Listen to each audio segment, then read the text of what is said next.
All right, so this should be easy because I really love this picture, and I don't give blanket compliments like that. I really love the picture. Y'all was a great cast. Thank you. I know y'all don't want to get asked the same questions over and over, but I gotta ask you, Denzel Whitaker, how do you feel about being called a hybrid of Denzel and Forest?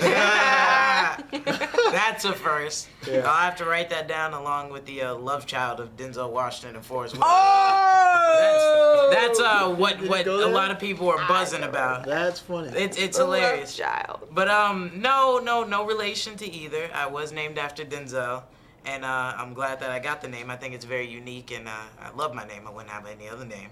Right. But I was just proud to work with both of them. You know, they're two very great actors, humble, generous, you know, willing to share their knowledge. And so if a hybrid, you know, means me sharing the same name of two people I idolize, I'm thankful and blessed for it. Well, look, Mr. Farmer.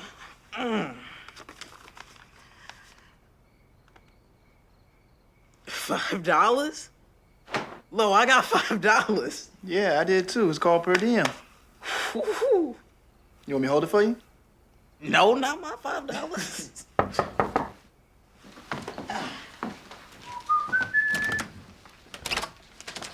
I got $5. I got $5. Me too. Well, mine is crispy. James, this is high tea, all right? We nibble, we do not devour. How do you know? I don't. And Jurnee, you were in the middle of such a great cast, a young cast, and Forrest and Denzel. How was it being like pretty much the woman in the middle of all these strong men? Well, you know, it was a great opportunity because I just kind of went back to the great women in the past. You know, the women like Ida B. Wells and Marian Wright Edelman and Barbara Jordan and my mom, you know, and I tried to draw from their strength and what is it that makes them be able to stand sometimes in their footing and not try to assimilate, you know, and wear the skirts if they want to wear the skirts, you know, and really just stand in their footing and not allow anyone to make them feel inferior, you know. And, you know, I wasn't the only female on the set. Kimberly and Gina, they give amazing performances. But I'm used to testosterone because I come from a family of 4 brothers. Oh, okay. So I'm at home. Okay. And Nate, we seen you on Oprah. We seen you all on Oprah, and you said that you read all these books. You read James Joyce and D.H. Lawrence and W.B. Yeats and Count Cullen. Do you think that's gonna stamp into your philosophy going forward? Did you take some of that? It already has. You know what I mean? And the good thing about this film is that Denzel was very adamant about us really doing the research and really learning this period, and learning this time, and learning these characters. And even now, I mean, when he said cut for the last time, I mean, since then, so many times I've been able to pull from these authors in general conversation. So, and that was the point. I mean, this experience has mentored me. I mean, of course, Denzel has, of course, but this whole experience of the great debaters has inspired me.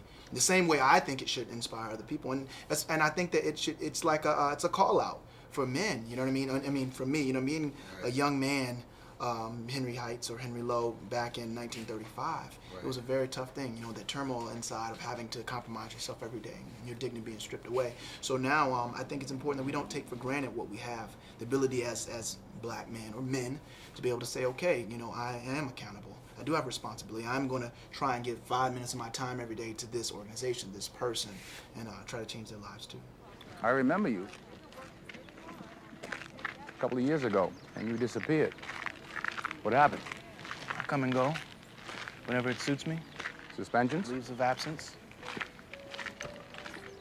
Why'd you come back? School's the only place you can read all day. Except prison. I want you to come by my house tonight, 7:30, corner of Jurnee campus. Why would I do that? Holding tryouts for the debate team. You sure you want somebody like me? No. That's why you're trying out. 7:30, Jurnee campus.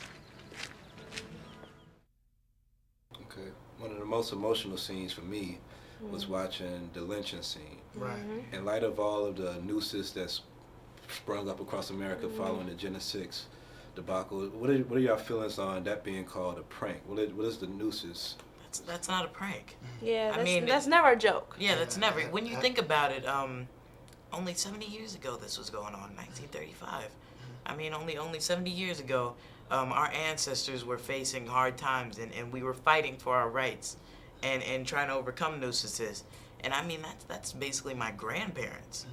And it's devastating. We have progressed a long way as America, but at the same time, we're still held back.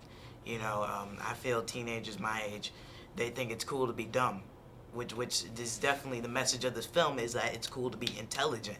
You know, we need to teach people that it's better to use your words, you know, than your fists. Right. No part of our country should ever be swept under the rug. It shouldn't, because that affects our identity as Americans. And I think that for this period, you know, when you think civil rights, you think Dr. King, you know, 1965. When you think, you know, emancipation, that's when you think of slavery. But that time in between, that ugly period, you know, in our history, if we can shine light on that, then maybe it can help us with our identity now.